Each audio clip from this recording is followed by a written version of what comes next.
कामिका एकादशी व्रत जो 21 जुलाई को पड़ रहा है, तो हम और आप सभी 21 जुलाई को क्या क्या करें और कामिका एकादशी व्रत का क्या महात्म्य है, क्या फल है और हमें किस तरीके से ये कामिका एकादशी व्रत करना चाहिए, तो मैं वो बताने का प्रयास आपको कर रहा हूं। आप लोग बड़े ध्यान से सुनेंगे। श्रीमद् भगवत गीता में दान और तप इन सब का बड़ा विशेष तौर पे वर्णन किया गया है। तप माने जब हम व्रत करते हैं तो अपने शरीर को हम लोग एक तरीके से तपाते ही हैं। तो श्रीमद् भगवत गीता में ये कहा है, यज्ञ दान तपः कर्मम न त्याज्यम कार्यमेव तत्, अर्थात मनुष्य को प्रयास करके 3 कार्य कभी नहीं छोड़ने चाहिए। वो 3 कार्य कौन से हैं? बोले कि यज्ञ, एक तप और एक दान। इन तीनों कार्यों से मनुष्य शुद्ध होता है, मनुष्य पवित्र होता है। इस कार्य को करते रहना चाहिए। परंतु कलयुग में तो यहाँ तक कहा गया है कि कल काल में अगर हमसे यज्ञ थोड़े कम हो, तप भी थोड़ा कम हो, तो भी कोई बात नहीं है। परंतु हमको क्या करना चाहिए कि हमें कलयुग में दान से विशेषतः रुचि रखनी चाहिए। प्रयासरत दान से व्यक्ति का चित्त शुद्ध होता है, वित्त शुद्ध होता है और फिर जीवन शुद्ध होता है। इसके लिए दान से कभी भी पीछे नहीं हटना चाहिए। और जो लोग दान करते रहते हैं उनका तो फिर कहना ही क्या है। और जो श्रावण मास की कामिका एकादशी का व्रत करते हैं, बहुत बड़ा फल है। जो फल गंगा, काशी, नैमिषारण्य, पुष्कर स्नान में मिलता है, वह श्रावण मास के कामिका एकादशी के दिन विष्णु भगवान को माने प्रिया कांजू भगवान को उनकी पूजा करने से उससे भी कई गुना ज्यादा फल हमको प्राप्त हो जाता है।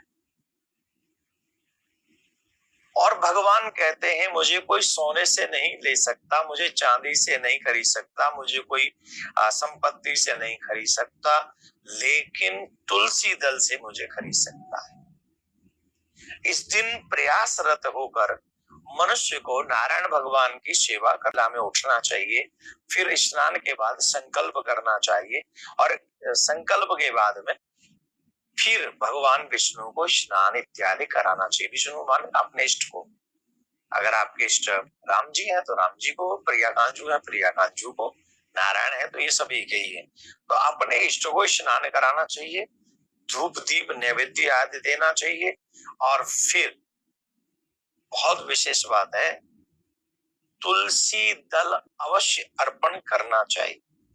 कहते हैं जो मनुष्य श्रावण मास में भगवान का पूजन करते हैं उनसे देवता, गंधर्व, सूर्य आदि सब पूजित हो जाते हैं।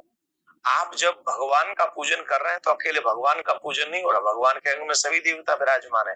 वो सभी देवता आपके उस पूजन से पूजित हो जाते हैं। इसलिए भगवान की पूजा श्रावण मास में और शिव की भी पूजा कर रहे हैं और नारायण भगवान की भी पूजा करनी चाहिए।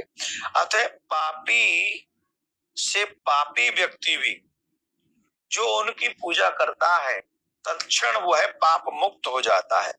हे नारद, स्वयं भगवान ने यह कहा है कि काम का व्रत से जीव कुयोनि में अगर कभी उसमें से फिर कभी दोबारा जो काम का व्रत कर लेगा वो किसी और बुरी योनि में नहीं जाएगा, उसका कल्याण होगा। भक्ति पूर्वक तुलसी दान भगवान विष्णु को अर्पण करता है, वे संसार के समस्त पापों से मुक्त हो जाते हैं। विष्णु भगवान न रत्न से, न मोती से, न मणि से, न किसी आभूषण से प्रसन्न होते हैं। भगवान विष्णु तो मात्र और मात्र तुलसी दल से प्रसन्न होते हैं। इसलिए तुलसी दल विशेषतः भगवान इष्ट को अपने को अर्पण करना चाहिए। एक और बात जो मैं आपको बता दूं, कामिका एकादशी की रात्रि में हिमालय में जाकर निश्चित तौर पर एक घी का दीपक अवश्य जलाना चाहिए। जो मनुष्य कामिका एकादशी की रात्रि पर घी का दीपक जलाता है भगवान के मंदिर में रात्रि में, वह उसके जो पितृ हैं, पितृलोक में जो उसके पितृ हैं, वह पितृ अमृत पान करते हैं, स्वर्ग लोक में अमृत पान करते हैं, तथा जो भी वह तेल का दीपक या घी का दीपक जलाते हैं, वे करोड़ों दीपकों से प्रकाशित होकर सूर्य के लोक के लिए प्रस्थान करते हैं। तो प्रयासरत होकर, आज मेरी बात पे आपको लगता होगा कहाँ ये सूर्य लोक की बातें कर रहे हैं, क्योंकि आज हमें सूर्य लोक दिखाई तो नहीं पड़ रहा, परंतु जब आप मेरी बात पे विश्वास करके जला लेंगे, एक दीपक जलाने में आपका कुछ जाना नहीं, आप भी जलाइए अपने, लेकिन या तो वो तिल का तेल हो या फिर घी हो, घी शुद्ध हो, अशुद्ध ना हो, तो आपको निश्चित तौर पे भगवत प्राप्ति होगी, भगवान के धाम की प्राप्ति होगी। इसलिए प्रयासरत होकर काम का एकादशी व्रत 21 जुलाई को हमको करना है। इसकी कहानी भी बड़ी अद्भुत है। एक कोई बहुत दुष्ट प्रकार का बलवान व्यक्ति था। अब इसमें तो थोड़ा वर्णन दिया है, लेकिन आज के युग में जाति का वर्णन करना ठीक नहीं है। तो उस दुष्ट प्रकार के व्यक्ति ने एक बहुत क्रोधी था, बल भी बहुत था, उसने एक ब्राह्मण को मार दिया था। अब ब्राह्मण को मार के उसे बाद में पछतावा हुआ, करे मेरी तो मेरे ब्रह्म हत्या हो गई। तो फिर उसने सोचा कि मुझे क्या करना चाहिए, तो कम से कम मैं इसका कर्म कांड कर दूं, अंतिम संस्कार कर दूं, तो मुझे कुछ पापों से मुक्ति मिलेगी। तो अन्य ब्राह्मणों ने उसका अंतिम संस्कार नहीं करने दिया, बोले तू ब्रह्म हत्या संस्कार नहीं होने देंगे। तो बड़ा और दुखी हुआ, वो निर्बल होने लगा, वो कमजोर होने लगा, उसकी ब्रह्म हत्या उसके जीवन पे असर करने लग गई। तो एक बार दुखी होकर किसी संत से पूछा, तो उन्होंने कहा श्रावण मास की काम का एकादशी का व्रत करो तो तुम्हारे समस्त पाप नष्ट हो जाए। तो संत की बात उसने मानी और काम का एकादशी व्रत उसने किया, जिसके कारण जो है उसका वो पाप नष्ट हो गया और उसका उद्धार हो गया। काम का एकादशी के दिन कई शुभ योग बन रहे हैं और इन योग की हुई पूजा, किया हुआ दान मनुष्य को कई गुना ज्यादा फल देते हैं। तो वो शुभ योग क्या है? वो वृद्धि योग बन रहा है। मतलब यहाँ जो चीजें आप करोगे, भजन करोगे तो भजन में वृद्धि होती चली जाएगी, दान करोगे तो दान में वृद्धि होती चली जाएगी, अगर किसी ग्रंथ का दान करोगे तो तुम्हारे ज्ञान में वृद्धि होती चली जाएगी। ध्रुव योग, ये भी बहुत सुंदर योग है।